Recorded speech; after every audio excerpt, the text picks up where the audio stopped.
day to be indigenous. Get up, stand up. They are going to become more brutal. Couldn't cut, hitting cut again. Because all the hippies were trying to be Indians anyway. They're going to become more repressive because it's a matter of dollars and their illusionary concepts of power. Hey, Victor. We must live in balance with the earth. And also with recent happenings at Wounded Knee. I am awake. Welcome to Native Roots Radio presents I'm Awake, and I'm your host, Wakanja Hade. Listening to Native Roots Radio presents I'm Awake, and I'm your host, Robert Pilot, and we discuss local and national Native news and events, and as you know, Native issues are human issues, and human issues are Native issues. You're right, Dega. This portion of the show is supported by St. Paul Public Schools, now giving out signing bonuses. You can check them out at spps.org. Yes, definitely. Hey, Wendy and Dr. Stately are on today, and Wendy, it's winter now here in Minnesota.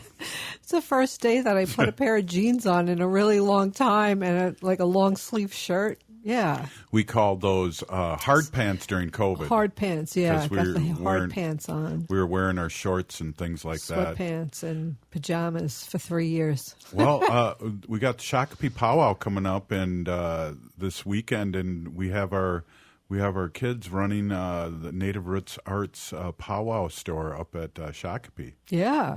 Awesome. It's going to be exciting. It's a really big powwow.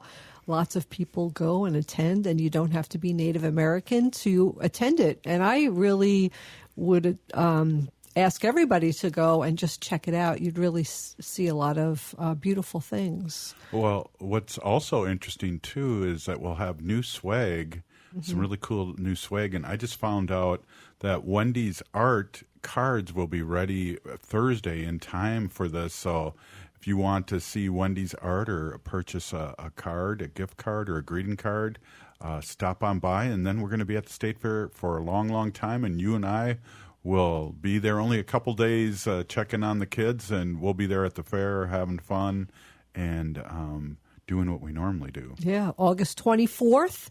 Through September 4th is the Minnesota State Fair. So we will be at the west end of the fair. Yeah. Native Roots Trading Post. Right on. We're going to do a couple shows there, and I'm going to make Haley come out there and do some shows with us. And then I think we're going to do some remote stuff, too, and it'll be a lot of fun. And we have a good parking spot now this year, too. Hey, it's Monday, and we have the CEO of Native American Community Clinic here in Minnesota, Dr. Stately, stopping by, and we really always appreciate our conversation with Dr. Stately. Welcome, as always, to Native Roots Radio. Bonjour, everyone. It's a fair time. It's so exciting. August is like easily one of my most favorite times of the year. August and September, my two favorite powwows always happen like in August and September. So Shakopee's powwow, which you just mentioned, and then next month, usually the powwow closer at the end of the year is the Makato powwow in Mankato. Yeah, love that one. Land of memories. Beautiful park, beautiful powwow. It's small, intimate. I always run into a million people that I haven't seen in forever, and a lot of really great memories at that park and at that powwow. My kids have gone to that powwow since they were little tiny guys, so wow. I look forward to that. And it's already. It feels like fall already, doesn't it? It feels like it's winter. August 4th, like just right around the corner, right? And I'm wearing my hoodie, and I got my hard pants on. Yeah, I'm not there yet. I think I'm going to start calling them that. So yeah, it was a little bit of a kind of a strange wake-up call this morning, right, to the weather. Yeah, exactly.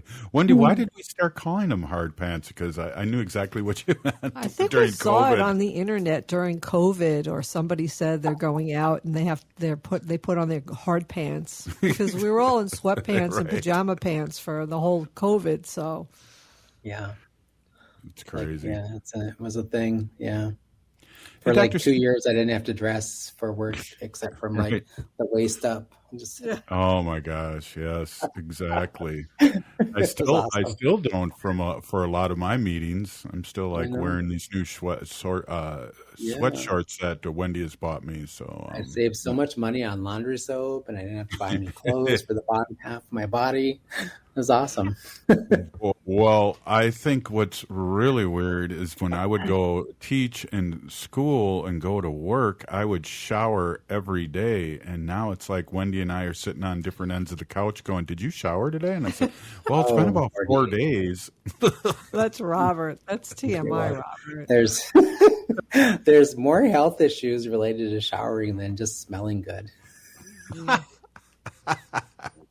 Hey, that's swing back and talk about powwows just for a second, Dr. Stately. Powwows are for everyone to come, and I think there's some protocol we could just really talk about, because we know we're going to see a lot of people at Shakopee, and everybody's welcome, and that's a free powwow too.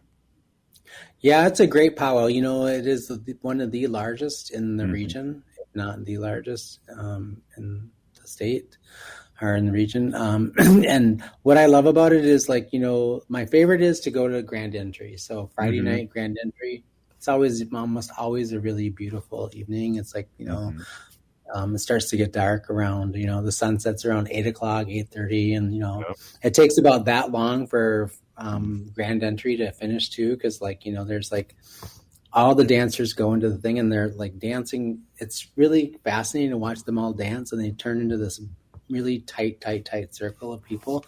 But it is the place where you get to see all of the dancers, all the male dancers, female, the tiny dots, everybody, elders, and they all have such beautiful regalia. Such a beautiful experience to watch.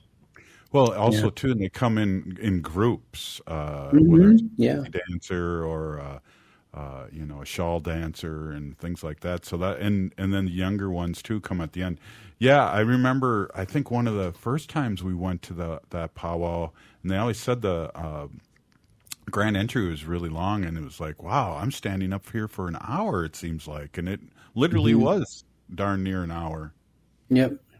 They are known for their long Grand Entries. Usually, though, for sure, almost every Friday one is, if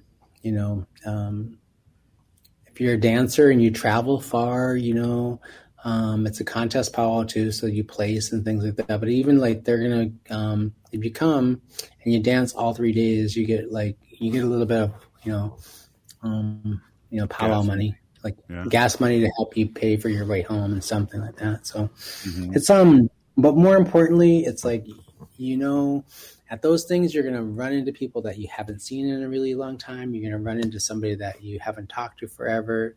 You're going to meet people. You're going to meet new people. You're going to form new relationships. It's just this is what we have done as Indigenous people since the beginning of time. We've visited each other's camps, and we spent time socializing and building relationships and alliances, and it's just the way we celebrate and socialize and have a good time. It's all about appreciating the time now that we have on Earth, and also remembering those relationships that help us endure and get through difficult times. So it's a really great opportunity to just really remember why we are here. We're here to be good relatives to one another, and that's what's happening at a powwow. You see laughing, you see dancing, you see singing, you have all this really rich experience. And yes, there are protocols. So if you are non-native and you haven't been to a powwow, Shakopee does a good job. Take that little flyer or that little booklet they give you when you drive in, and it has some written description of what to expect at a powwow and how to conduct yourself. And so, I always ask people too to take pictures too. That's one of the things that that you want to do, and also just kind of join with everyone and stand when it's appropriate to stand. It's for everybody, but it's also really a great community event, and hang out and joke and see some beautiful dancing and see people you haven't, like you said, haven't seen in a while. Hey, we're here with Dr. Stately. It's Monday, and Wendy is going to be ending the show with our sacred animal portion, but it's great to be here with Dr. Stately. Haley, this is Native Roots Radio. Stay with us.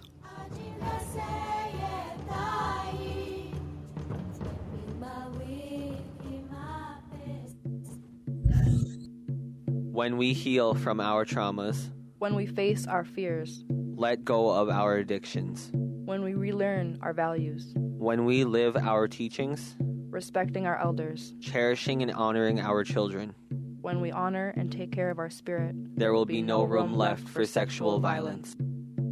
Sponsored by the Minnesota Indian Women's Sexual Assault Coalition. As we emerge from the shadows of the pandemic, let us celebrate our resilience and embrace the path to a brighter future. While the COVID-19 emergency declaration may be over, our commitment to safety remains stronger than ever. We invite you to stand tall and protect what matters most, our health and the well-being of our loved ones and elders. The power to keep our community safe lies within each one of us. It's important to remember the basics when you're with someone who might be at risk of COVID complications. Wear your mask, wash your hands often, and take an at-home COVID test if you have any symptoms. We are a strong and interconnected community, and together we'll emerge from this challenge stronger than ever. Stay safe, stay healthy, and keep the spirit of our Native American culture thriving. Find more tips on continuing to be safe at health.state.mn.us. That's health.state.mn.us. This message is brought to you in partnership with the Minnesota Department of Health. J&S Bean Factory is a Native-owned, community-supported, cozy, artsy coffee shop which offers roasted on-site beans, live music, and baked goods. Relax in the beautiful outside patio. City Pages writes, voted top 10 coffee shops. Tucked into a quiet corner of St. Paul's Highland Park neighborhood, this coffee shop roasts beans on-site from the best coffee-growing countries in the world. Located at 1518 Randolph Avenue, St. Paul. The good stuff.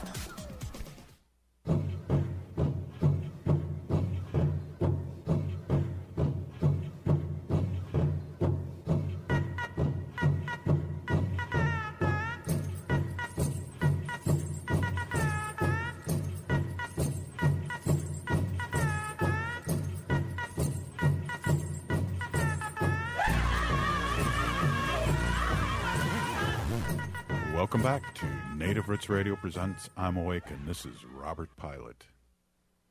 This portion of the show is supported by the Native American Community Clinic on Franklin Avenue in Minneapolis, honoring health and tradition.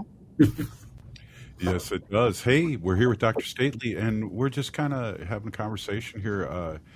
We're just wrapping up the powwow is this weekend at Shakopee, starting Friday, and 7 o'clock is the grand entry.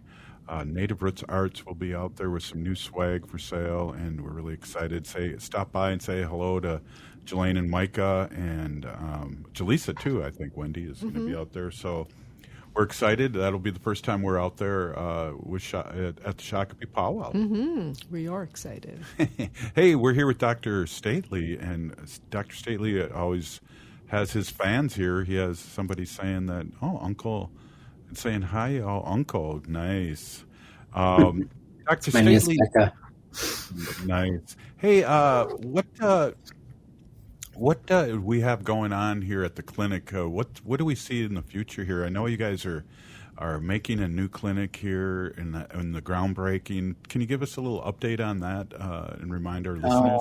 Yeah, I mean, I can give an overview of it. It's like, some days it feels like it's going to happen next week, and other days it feels like it's off in the distance. But, we're in the middle of the end of our capital campaign for the clinic. NAC is going to build a brand new two-floor clinic on the at the front of our property on Franklin Avenue along the Cultural Corridor. And we are also partnered with a local housing partner to develop 4 floors of housing above the clinic. And our hope is that we'll break ground this time next year, hopefully actually Q2 in 2024. So that's like April, May, June-ish in 2024. And then it's about a 12 to 18-month build from there. So opening up a new clinic by the end of 2025. But it's a lot of work. Really excited about we're in this final phase of sort of kind of doing some really critical work around the design and nailing down some of the design features. We have a cultural design group that's comprised of some folks both within the clinic and externally to the clinic that are giving us some feedback and some support and direction around, integration of culture, because it's a big part of what we do as a Native clinic. We center culture in everything we do, and how that ends up looking like in the new building is becoming a little bit more clear, having a little more accuracy around that, which is kind of nice. All really exciting stuff.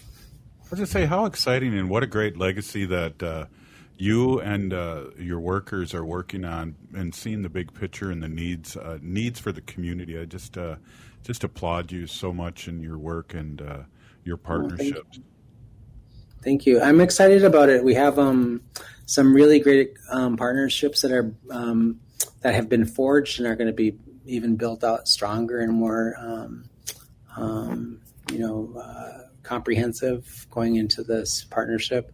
NAC has a relationship with the Red Lake Nation. We have 2 or 3 programs that we operate in partnership with them, delivering substance abuse treatment and mental health care to our community. And just in an earlier meeting, and people talking about it's one of our most critical needs in our community is having not just more capacity and access to mental health services, but actually specifically to services with providers who know about our community, understand our history, understand the impact of historical trauma, and understand our contemporary experience as well, and recognize that we live in today's society, but we're impacted by our historical experiences.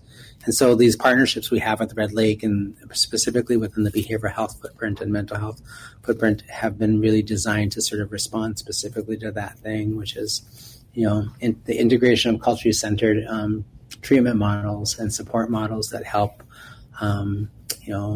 our community and see themselves in the treatment with not just the providers are Native, but also a lot of the core elements of the program are deeply embedded in cultural and ritual and traditional healing aspects. And then we have a partnership that we've built out with Avivo Village. We're already providing cultural healing services through a spiritual care provider over there. And we are, they're going to be our partner in our housing component that provides supportive and affordable housing to our relatives.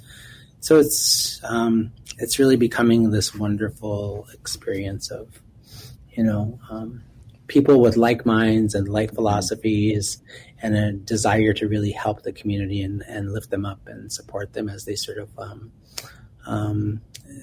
get on a healing path and continue that path. And it's been an honor and privilege to work with them. I'm really excited about it. And it is, I call it my legacy initiative, but from the perspective of it's just my honor and my privilege to serve my community. I was born and raised in this community, and so coming back from the West Coast after 20 years and being here has been a real privilege and honor. So it's kind of that's so. I don't know if I want to use the word groundbreaking, but breaking the ceiling of mental health and behavioral health and cultural identity, and working on that, how important that is, because I know that's a fairly new thing, and at least in the chemical dependency realm, to merge those two. So it's very exciting to hear that, because I never had that opportunity when I was sobering up. Yeah, that's true. Me neither. I got sober almost 38 years ago, and there was practically nothing really for me when I first got clean, and way back in the day, I was just a 23-year-old. But I think the thing for me is that, my experience has been, I got the tools that I needed to be able to sort of kind of start my my path towards recovery from drug and alcohol addiction early in my life. I got those basic tools from going to AA meetings and other kinds of support structures, and maybe even therapy. I had a really great therapist after having some not so great therapists when I first started out. A Jungian psychologist, his name was Don Kilhefner. I think he's still around, I'm not sure. But life-changing for me. And, one of the things that has helped to sustain me and to sustain my recovery and my not just my recovery, but also my ability to thrive and my ability to sort of have my whole world crack wide open and just see the potential for my own personal growth and development, but also the growth and development of my community and all the richness there. It was centered in ceremony and traditional healing practices. It was like coming back to that circle was what actually created the opportunity for me to sort of really become a more full human being and to be a more fuller and a vessel, I guess, or a partner, a better relative in the community and the work that I do, and not just within the clinic, but writ large across all of those structures that I work in and all the places. It really was the thing that helped me imagine a better life and a better future for me and my children and the future children to come. Well, it's interesting because I would have short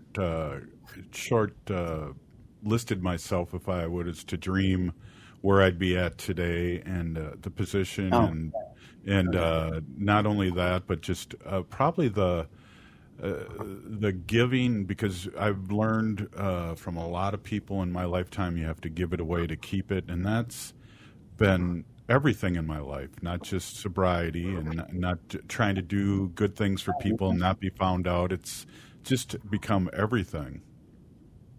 What's the reason Creator sent us here was to be good relatives to one another and just, to understand the beauty and the gift of being able to do that in each other's lives.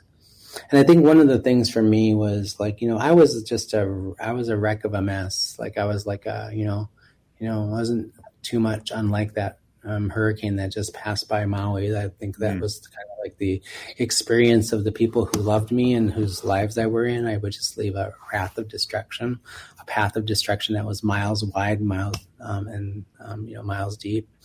And so, I didn't really know that I would have done the same thing. I would have not known that I was able to have the kind of life that I have. No one is more astounded at the privilege and the gifts that I have been given by being in recovery than me. I had no idea that my life could be so full and my life could be so rich, and that it would be embedded in service and being of service to our community. Perfect. Yes, exactly. I know Wendy's astounded by me, and I'm her best husband so far, so I'm working pretty good. Hey, well, there you go. Yeah, you better keep at that because she's a catch, that one. That's right. Wendy's not saying anything. Go ahead, say something, Wendy, please. I'm too busy. I'm chuckling over here. I think you're funny. She's heard all my material, and now I just pulled a new one out there and made her chuckle. That's good. Hey, we're here with Dr. Stately, and I guess we're really kind of serious here about how far we've come as opposed to how far we have to come, and to celebrate life and recovery and service. I think that's just huge, and you're the epitome of that, Dr. Stately, and we're going to have you on for another segment just for that. So don't go anywhere. We'll be right back.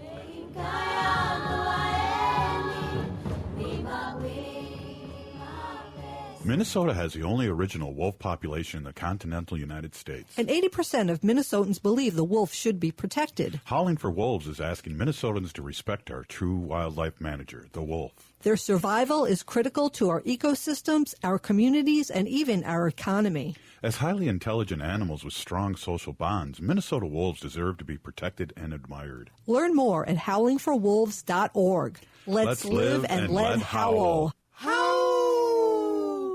Turn to Auto Technical with your vehicle donation. We have families waiting for a car.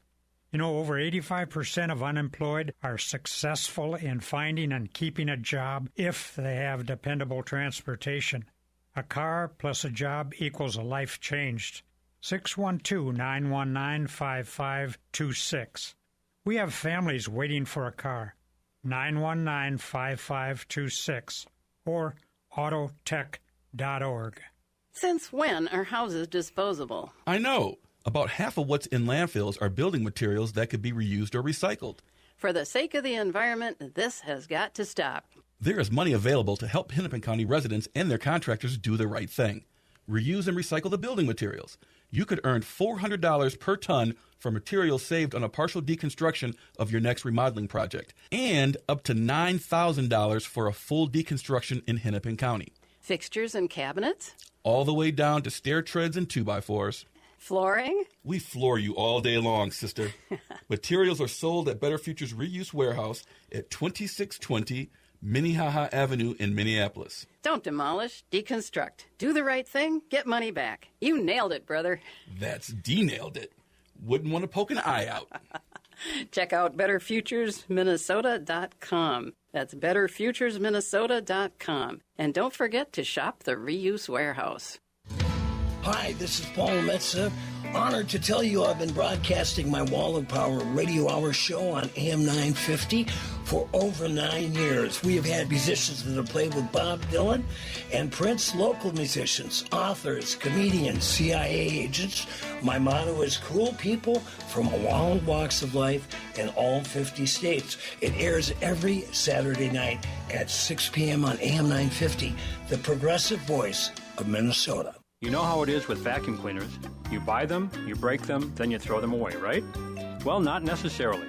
Often, fixing your vacuum can be cheaper than replacing it. Ever heard of A1 Vacuum in Roseville? They offer free estimates. So if you wish your vacuum worked like new again, drop by. A1 Vacuum is ready to help clean up your vacuum cleaner act. Find us at a-1vacuum.com or call 651-222-6316. Would you let animals pick your insurance? Do you really need to experience mayhem to get the best rates? Or how about a celebrity quarterback or fake university saving you money? There's a lot of marketing stunts when it comes to insurance, but what you really need is someone looking out for you. Call Array Insurance, and they will work hard to find you the best insurance coverage and rates. So avoid gimmicks and call Cheryl at Array, 763-504-3067, or arrayinsurance.com. Array Insurance, working hard for you. With your AM 950 weather, I'm Brett Johnson. Look for clear skies tonight with a low around 55, Tuesday sunny with a high near 80, and Wednesday sunny with a high around 86. Don't just settle for what's in the cupboard. Elevate your meals with premium oils and vinegars from Vinaigrette. They offer the finest selection of extra virgin olive oils, balsamic vinegars, fused extra virgin olive oils, white balsamic vinegars, and wine vinegars. Vinaigrette is located at 50th and Xerxes in Minneapolis. More at vinaigrettemn.com. Hi, this is Representative Sharice Davids from Kansas. I'm Ho Chunk, and you're listening to Native Roots Radio. And we're back to Native Roots Radio presents I'm Awake, and this is Robert Pilot. This portion of the show is supported by the Minnesota Indian Women's Sexual Assault Coalition. Great organization. They've been supporting us for many years here on Native Roots Radio, and we're back here, and we're talking to Dr. Stately, and we're talking about service, and I think those things, knowing a little bit about your mother, I think you got a lot of that from her, too, over... Oh, for sure. I mean, yeah.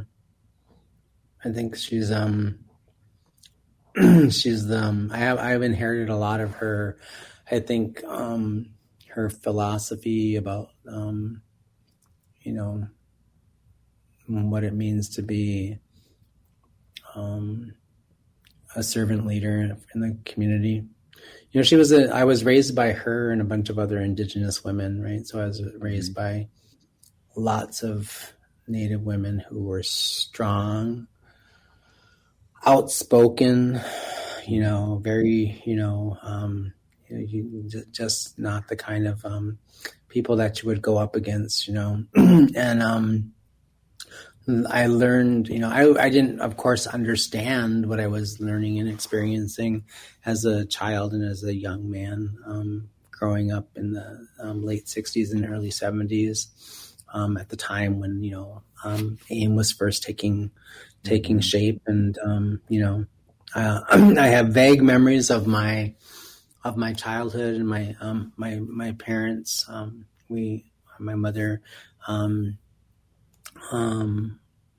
was very active in the beginning of AIM when it first started happening with a lot of the other Native women in the Twin Cities. This is not stuff we really talk a whole lot about. I think Clyde mentions it and speaks a little bit about it in his autobiography or his memoir. And he and one of the things I think is we don't talk a whole lot about is like how much of the beginning of AIM really was shaped around the leadership of the women in our community who were just, frustrated and angered and tired and quite honestly worried about like the well-being of their men in the community and the well-being of their children. So they banded together and they started thinking about some solutions. And I was a young kid when I remember like having, my uncles, the Belcourt brothers and my uncle Dennis Banks and all these other people, like, I was a little tiny guy. So like, of course they all look like giants to me. Like, I just have these memories of these big, huge Indian men walking through my house and down into my mother's basement and my mother closing the door and saying, "Don't come down here. We're talking about adult stuff." Right. Yeah. So, and, a lot of that stuff that became later, like things like, AIM and Indian Ed and Indian child welfare stuff all came from like the streets here in South Minneapolis. People just had enough of, and I think about what that means today for today's kind of community. The things that we're experiencing and seeing in our communities now is that there's a lot of people who are tired of the things that are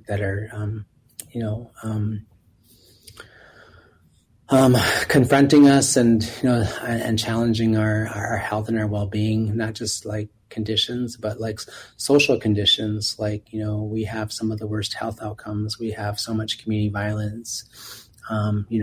When the George Floyd murder happened, people were like, and then the DOJ report was released about 4 or 5 months ago, right? And it clearly shows like just how disparate and significantly police violence is directed towards more Native people than any other racial group in the Twin Cities and Minneapolis.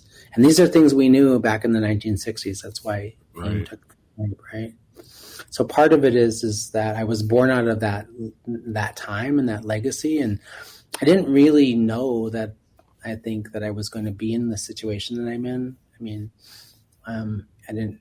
You don't go to school to be like, I'm going to become an activist. And I'm going to do this. I'm going to do that. I'm going to be a community organizer. It's just something. These are part of your life, or it isn't. So, Well, when we say AIM, we mean the American Indian Movement, and just for our listeners that don't know, and it was started here, like Dr. Stately said, on Franklin Avenue, with the way police were harming our Native relatives. I got a quick question for you, Dr. Stately. Now, when you and I'm really curious about this.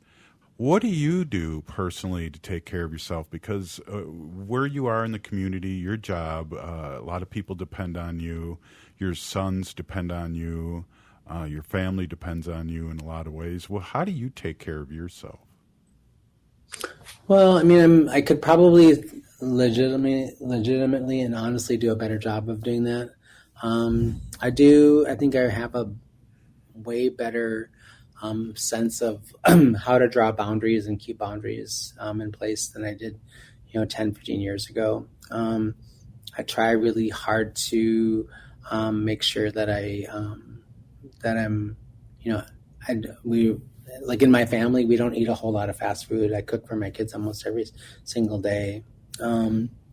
We try to get out. I walk my dog about 5 miles a day. Usually I try to do that. Yeah. I do it right before I go to bed at night so that I'm tired and I'll go to sleep. And because that's another big part of making sure I have good sleep. I'm not always great at it, but I'm getting better at it. I try to really do a good job of integrating spiritual practices too. So I get up in the morning, let the dogs out. I usually stand and say a prayer or something like that. I have the benefit of living in a beautiful place that has a lot of trees. So I'll put some tobacco down in front of a tree, or I'll, say a prayer. I live near a place that has lots of eagles, so I'm always kind of gifted by, at least once a week, by an eagle that kind of flies overhead and reminds me of that relationship. Mm-hmm. And I try to smudge, and then when I can, I go to ceremony. I haven't been to a sweat in a while, but I think I'm probably ready for one here soon. And I go to NAC's Cedar ceremonies, and then we have a drum group every Thursday that I try to attend to. So I'm doing stuff that is kind of loosely connected to what I do for work, but it's also life-giving as well. I go to those things because they bring me a lot of peace, and they bring me a lot of joy. Yeah, the drum, Wendy and I, our daughter, in years past has been really affected by the drum, and and that's really cool to see. Yeah, I'm working on this project here. We're starting this project with young Native men. We have a prevention project where we're working with young Native men between the ages of 16 and 30, and it was a small grant that we got, but we decided to. We worked with this young man who came in and kind of helped us coordinate that program, and he was like, "We should get a drum." So we got together with a group of people. They created a drum. Now NAC has a drum. Now we have an eagle staff that somebody made for us, and we're doing this really amazing stuff. And we had this men's camp on July Memorial Day weekend, and about 20 young men went to that camp, and they spent time, 2 or 3 days, sort of kind of exploring, traditional things like drum making, singing songs, cooking for one another, spending time talking about what it means to be a young warrior and a kichitan or kichira in today's society.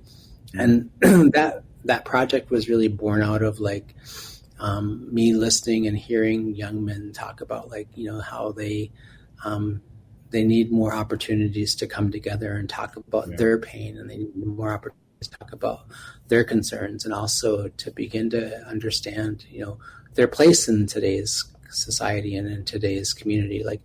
Who are we, and where do we show up, and how do we show up and be strong warriors for people?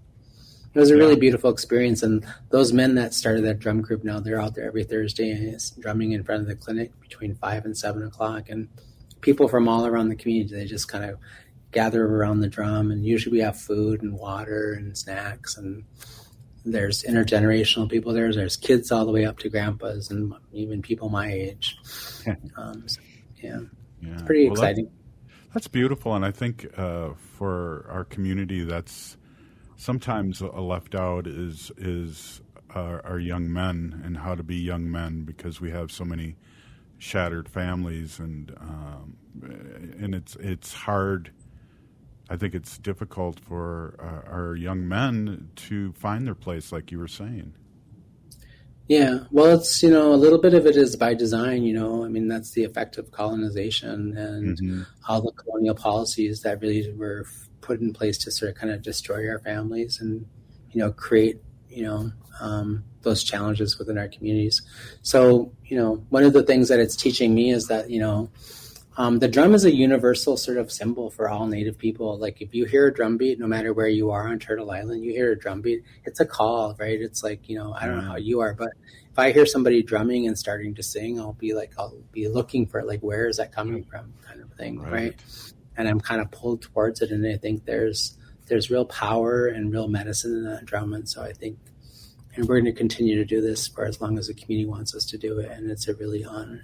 It's a beautiful thing. It's been healing for me just to go there and sit with those men and listen to them, and sometimes join them on the drum. So it's been I'll have to make it over there after a show. Definitely, that sounds pretty exciting. I know Wendy and I, when we were in Standing Rock, we heard a lot of singing and drums in the distance that not only drew us, but it was beautiful. It was eerie and beautiful at the same time. Yeah, it's medicine. It's So, yeah. Yeah, definitely. Well, Dr. Stately, I really appreciate you being on, and I don't know if you have time to stick around and howl with us the next segment where we're going to talk about our sacred animals with Wendy, but I understand if you can't. It's always the fun part of our show. Absolutely. I'll stick around and howl. Right on. You're a good sport. Thank you so much, Dr. Stately, for really, really powerful words, as always. Really appreciate you. Appreciate you and the work you do in the community and coming in here and sharing that. It's pretty beautiful. I appreciate you. And we'll be right back. This is Native Roots Radio. Stay with us.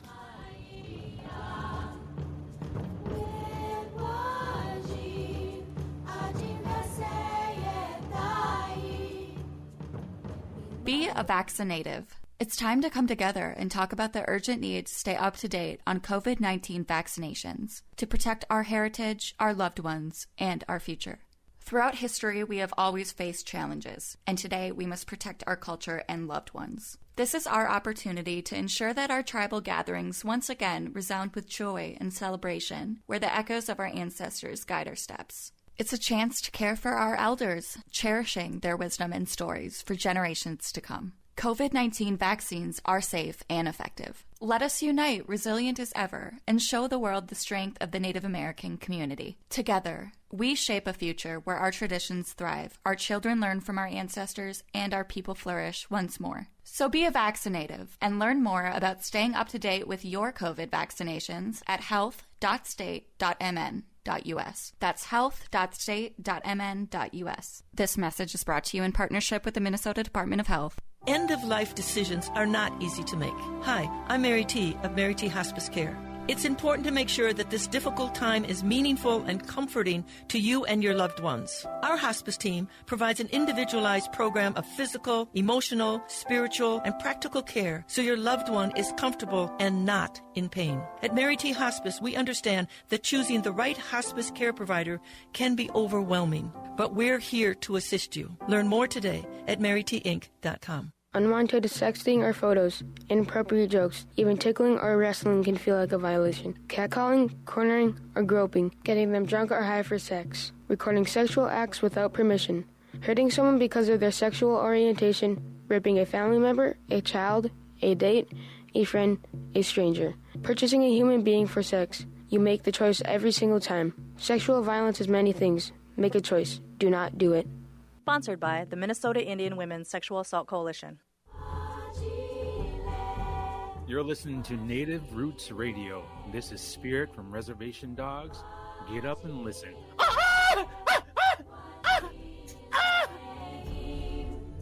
Welcome back to Native Roots Radio presents I'm Awake, and this is Robert Pilot. This portion of the show is supported by Howling for Wolves, protecting wolves for future generations. That was beautiful. Thank you, Dr. Stately. Hey, Haley, you got a quick update on tomorrow's show? Yes. Well, since we had Dr. Stately on today, as wonderful as that always is, talking mental health, we got another show tomorrow. We're going to be having Jocelyn McWhorter on from Hennepin County Mental Health Awareness Campaign, as well as CEO of Strong Hearts Native Helpline, Lori Jump. Yeah, we love Lori.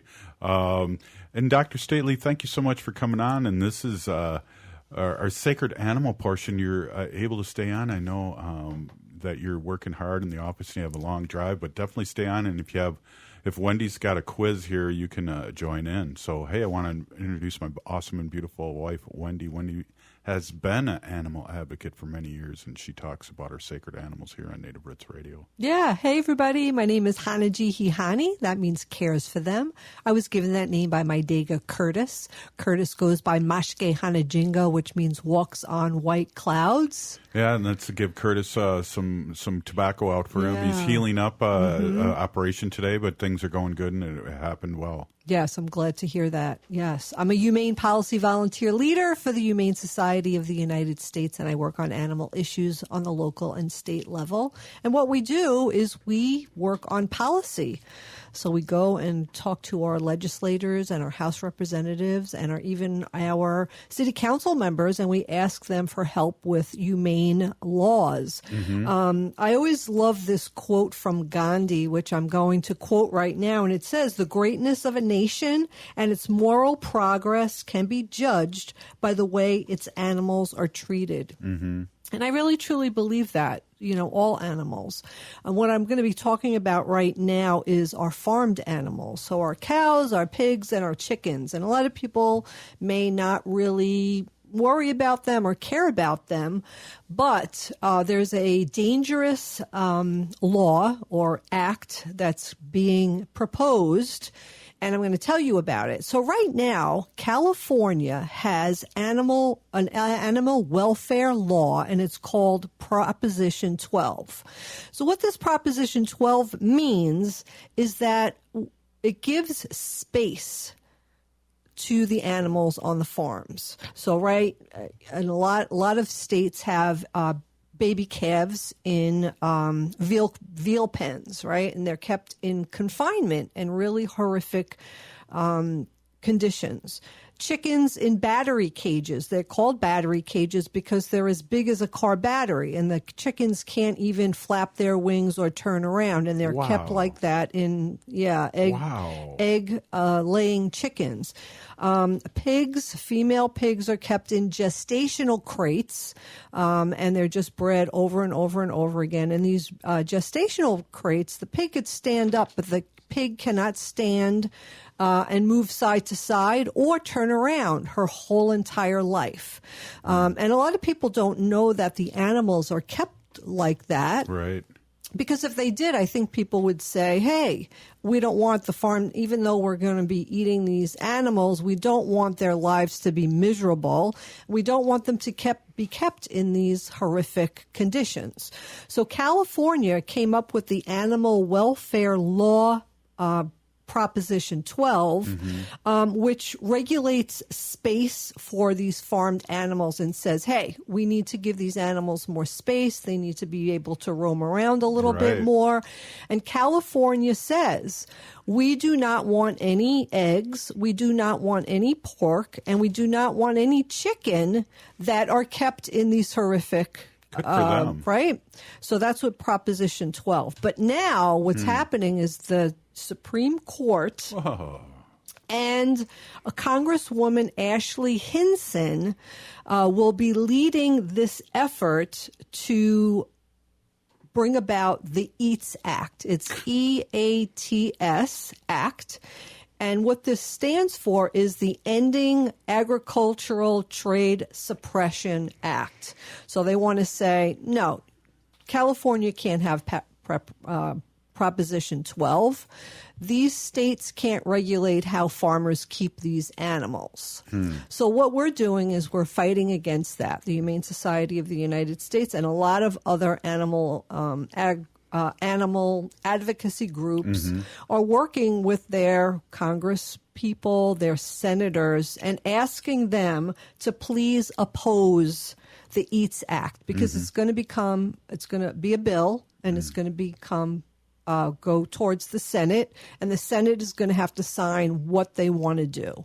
So if you care about animals, even the animals that you eat, we want you to call your senator and your House representative and ask them to please oppose the EATS Act. Yeah. So if you could just do that, it usually just takes a quick phone call. Most of the time, I know in my experience, I would maybe get a legislative assistant that answers the phone. You just leave them a message. You tell them, I'm a constituent. I care about this. Please let Senator so-and-so, in my case, I would say, please let Senator Klobuchar know that I want her to oppose the EATS Act, and that I feel that even farmed animals that we eat deserve to have space to turn around in their life. Absolutely. I mean, could you imagine a female pig? Now, we know how smart they are. Right. Staying in a spot where they could just stand up and lay down, but they can't move side to side and they can't turn around. Their whole entire lives are kept like that in that cramped space. So, yeah, give your senator, your House representative a call. And all these phone calls really make a big difference. The legislative assistants will get on, make a list and say, hey, I got 20 calls today, and you have constituents that really care about this thing. Right. So they listen. We've seen it happen. We've worked on a lot of other legislative, humane bills and laws that we want to pass in Minnesota. We want Minnesota, St. Paul, the area that we live in, to be a humane place. Absolutely. So, yeah. Good call on that. Yeah. Robert, you gave me an article the other day that I love, and I want to share it with the audience here. Let's hear it. Yeah. So there was this farmer, and every night when the farmer went to bed, his dog would bark and bark and bark and bark and bark and bark and bark. So the farmer finally said, I can't see anything out there. I don't know what's going on. I'm going to set up cameras. Right. I'm going to set up cameras all around to find out what this dog is barking about. So what happened was, excuse me, what he saw on the camera was a leopard who came to the cow, this one particular cow, every night. And what would happen would the cow and the leopard would cuddle together. And the farmer was astonished about this, and he couldn't believe it. So the farmer got in touch with the previous farm owner and said, this is happening on my land, and I've never seen anything like this before in my life, and what's going on? And the previous farm owner said, the leopard was born, and then we noticed in 20 days that the leopard's mom was killed. Oh. The leopard's mom was killed, and we had a cow that just gave birth and had milk. And the cow was giving its milk to the leopard. What? So then the leopard believed that this cow was his mom. Oh. Yeah, you could go online and you could just probably Google cow and leopard. And you could see pictures of them like kind of cuddling. The leopard's kind of like sleeping underneath the cow's head. And the cow's head is like over the leopard's body. And they're cuddling. So I think that's a really good story about how interspecies, get along, how they come together, how it doesn't matter what species it is. The mother cow is just being motherly to the leopard. So it's a beautiful story. What a way to end the show with Peeny Geeky, Wendy. Yeah, thank you very much. I appreciate the time and being able to talk about important animal issues. Right on. Hey, Dr. Stately, thank you so much for being on today. Okay, Dr. Stately doesn't realize this is a radio show. He just bowed to us. Thank you very much. There you go. Thank you, Haley, for all the work. And, of course, thank you, Wendy, for those updates on our sacred animals. If you listen to the show, you're part of the resistance. We're still here. We are the seventh generation. Free Leonard Peltier.